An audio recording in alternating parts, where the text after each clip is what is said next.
Bisa baca kitab? Belum? Nah, dulu baca Quran bisa nggak? Nggak bisa kan? Dilatih oleh guru jadi bisa. Benar nggak?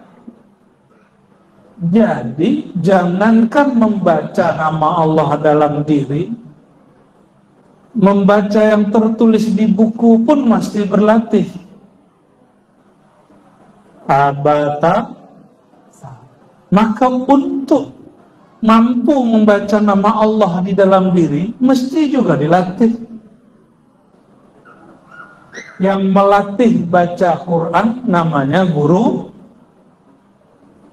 mukri atau guru qiraat, guru tilawah. Yang mengajarkan cara sholat namanya ahli fiqih.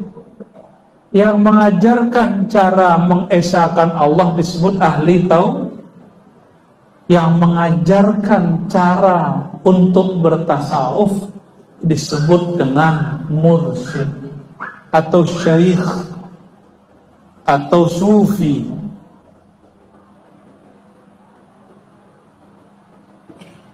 Ilmunya, tapi kalau prakteknya kita boleh lakukan semua. Sayang sekali kok ada ahli tasawuf, ahli tarekat ngejek ahli fikih.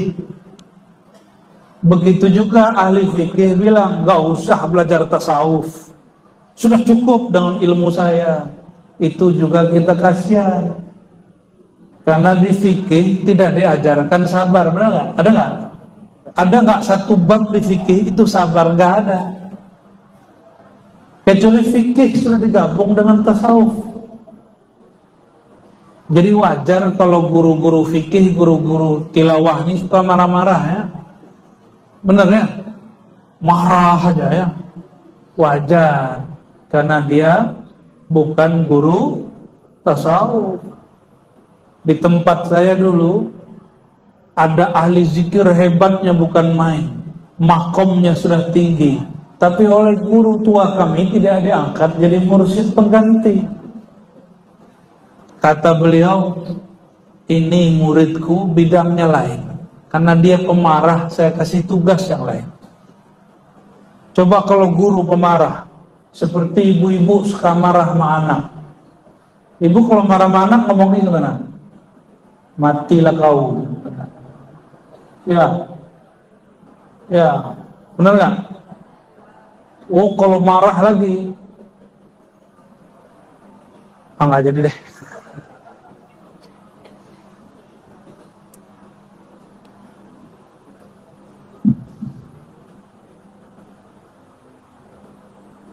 Untung mic-nya mati.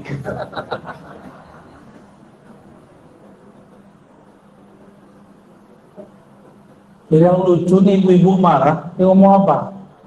Siapa bapak kau? Si anaknya jawab, suaminya emak.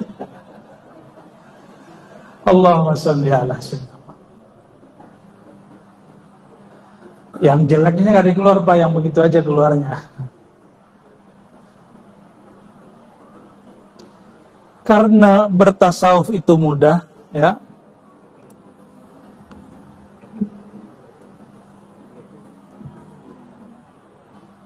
Mic-nya kalau ganti topik kali ya. Bapak Ibu, kalau mau kaya, kata orang tua apa? Fokuslah bekerja, benar nggak? Benar. Itu kaya dompet, rumahnya bagus, kendaraannya cukup, tabungannya lengkap. Tapi kalau mau hati kaya gimana?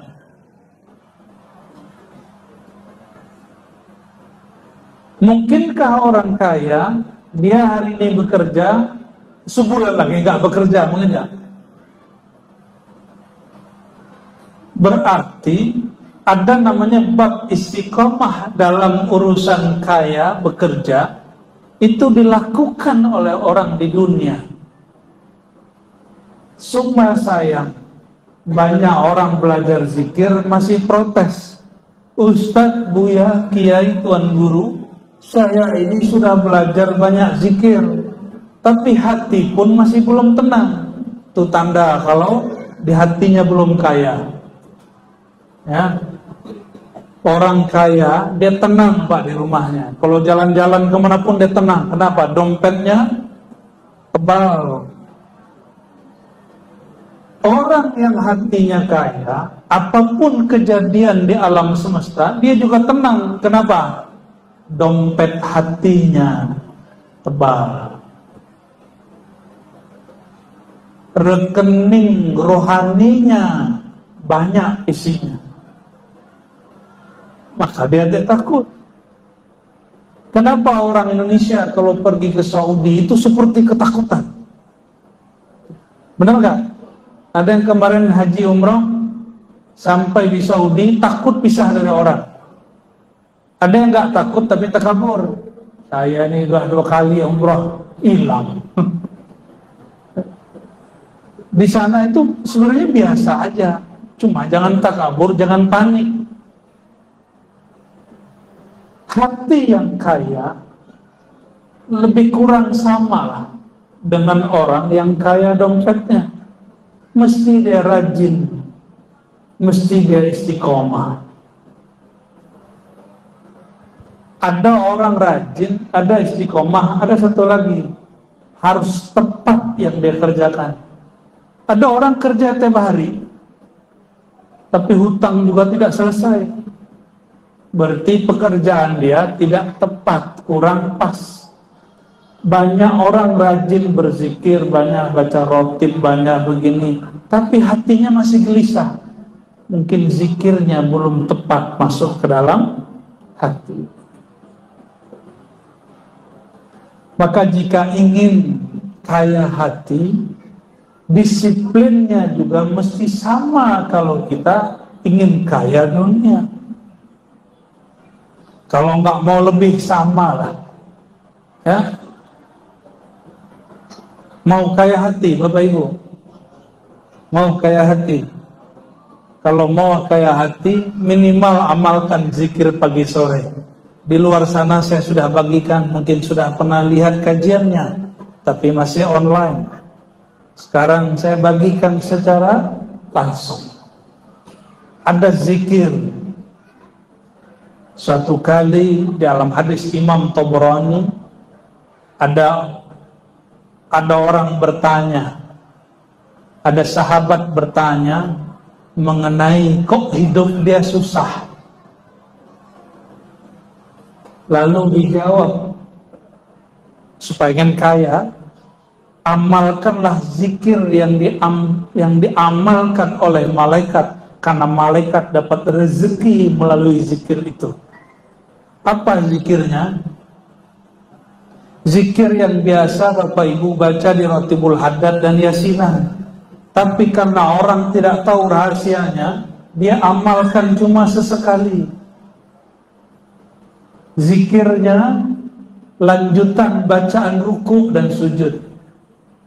Kalau ruku, subhanallahil, subhana rabbiyal azim.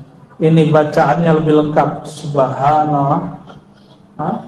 Subhanallahil azim, atau subhanallah bihamdi, subhanallahil azim. Boleh juga ditambah subhanallahil aliyyil azim. Itu yang penting ada kalimat subhanallahnya. Dalam hadis Imam Tabrani dikatakan wabihi yurzaqun. Kalian ini, nah, kata maksudnya di hadis itu, kalian ini jangan takut miskin. Malaikat di langit dan di bumi diberi rezeki oleh Allah karena mereka membaca subhanallah wa bihamdi subhanallahil azim.